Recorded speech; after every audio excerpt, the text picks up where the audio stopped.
बिस्मिल्लाहिर्रहमानिर्रहीम। अस्सलाम वालेकुम नाज़रीन, आप यूट्यूब चैनल देख रहे हैं। मैं तवक्कुल हुसैन हूँ। गुज़श्ता रोज़ जो इमरान खान के ऊपर हमला किया गया था, इमरान खान के हकीकी आज़ादी मार्च के लिए जो वो इस्लामाबाद की तरफ सफ़र करना चाहते थे और वहाँ पर बैठ कर वो धरना देना चाहते थे, और इसके लॉन्ग मार्च को सबूताज करने के लिए एक मजहबी जुनूनी आदमी को उकसाया गया और जिसने इमरान खान के ऊपर हमला किया। इमरान खान के एक वीडियो पैगाम के मुताबिक कि जब इमरान खान के ऊपर गोलियां चलाई गई तो वो उस वक़्त गिर गए थे और गिरने की वजह से उसकी ज़िंदगी को अल्लाह पाक ने दोबारा नई ज़िंदगी अता की है और कुछ गोलियां उनसे ऊपर से होकर गुजरी हैं और कुछ लोग औरों को भी लगी हैं। जो इब्तदाई रिपोर्ट है तफ्तीश की FIR के मुताबिक अभी तक FIR दर्ज नहीं हुई, लेकिन इब्तदाई तफ्तीशी रिपोर्ट पुलिस ने जो पेश की इसके मुताबिक हमला आवर एक था, लेकिन हमला आवर दो थे, क्योंकि हमला आवर ये खुद कहता है कि मेरे 9mm पिस्तौल में 9 गोलियां थी, जिसमें 8 मैंने फायर की और 1 गोली उसमें फंस गई। जबकि इमरान खान और इसके गिरदनवा जो लोग थे वहाँ पर 13 फायर किए गए और कम अज़ कम 4 गोलियां तो इमरान खान को भी लगी हैं और इसके बावजूद कुछ और लोगों को भी लगी हैं और काफ़ी लोग इसमें ज़ख्मी हुए हैं।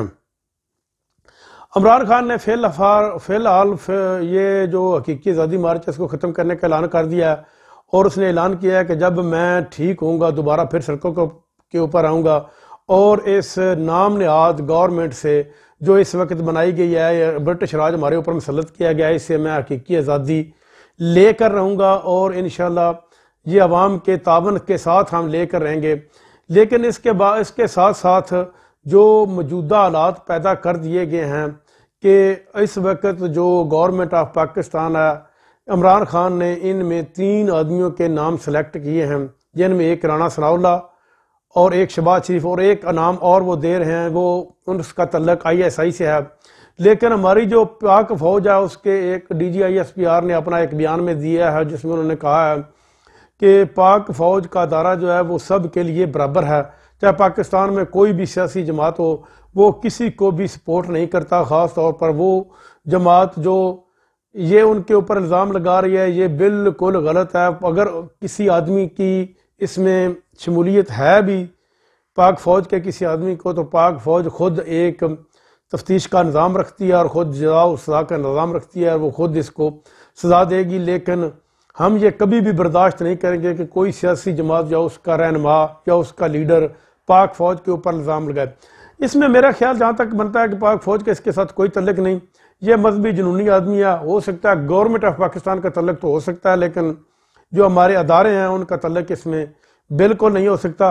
अभी तक 39 घंटे इस बात को गुजर चुके हैं, पंजाब गवर्नमेंट जो है वो FIR दर्ज कराने में नाकाम हुई है, क्योंकि इसमें एक नाम जो है वज़ीर आला पंजाब पसंद नहीं करता कि इसका नाम नहीं इसमें होना चाहिए, जबकि एक नाम जो है IG पंजाब हुआ वो पसंद नहीं करता कि इस नाम को जहाँ से निकाला जाए, यानी कि मामला जो है वो खटाई में पड़ गया।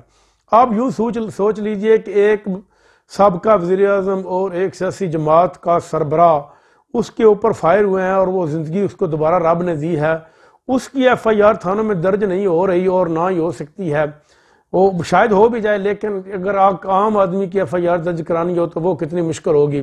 ये काम हमारे थाने इस वक्त कर रहे हैं, जबकि पुलिस वालों ने वहाँ पर शफायत जो है बिल्कुल ख़त्म कर दिए हैं और उन्होंने शफायत ख़त्म करने के साथ साथ ये भी ज़ाहिर हो रहा है कि पुलिस भी किसी पार्टी या किसी जमात या किसी वजारत से वो हैंडलर हो रही है और उनको हैंडल कुछ और आदमी कर रहा है, जिसकी वजह से उन्होंने वहाँ पर शफायत ख़त्म किए हैं। लेकिन इमरान खान ने अवाम से ये अपील की है वो अपना पुरअमन एहतजाज जो है वो जारी रखें मुख्तलिफ शहरों में और सड़कों को ब्लॉक कर दें, और ताकि अवाम को गवर्नमेंट को ये पता चल सके कि पाकिस्तान की जो अवाम है वो हकीकी आज़ादी मार्च की हकीकी आज़ादी की ख्वाहिशमंद है और उनको हकीकी आज़ादी चाहिए। अगर ना दी गई हकीकी आज़ादी तो वो छीन कर भी ले लेंगे। इस वक्त जो मौजूदा हालात हैं पाकिस्तान में महंगाई के और लाकानूनियत के, वो आसमान को छू रहे हैं। आप महंगाई का अंदाज़ा लगा लीजिए कि गैस, बिजली, पानी सब कुछ अवाम की पहुंच से दूर हो चुका है। रोज़मर्रा की अशिया बहुत महंगी हो चुकी हैं, जिसकी बुनियाद पर अवाम जो है वो बेताशा अवाम इमरान खान के साथ निकली है और इमरान खान का साथ देने के लिए वो तैयार बैठी है। लेकिन अगर ये फिर भी इलेक्शन का ऐलान नहीं करते और साफ और शफाफ इलेक्शन इस मुल्क में नहीं होते तो इमरान खान दोबारा लॉन्ग मार्च करेगा।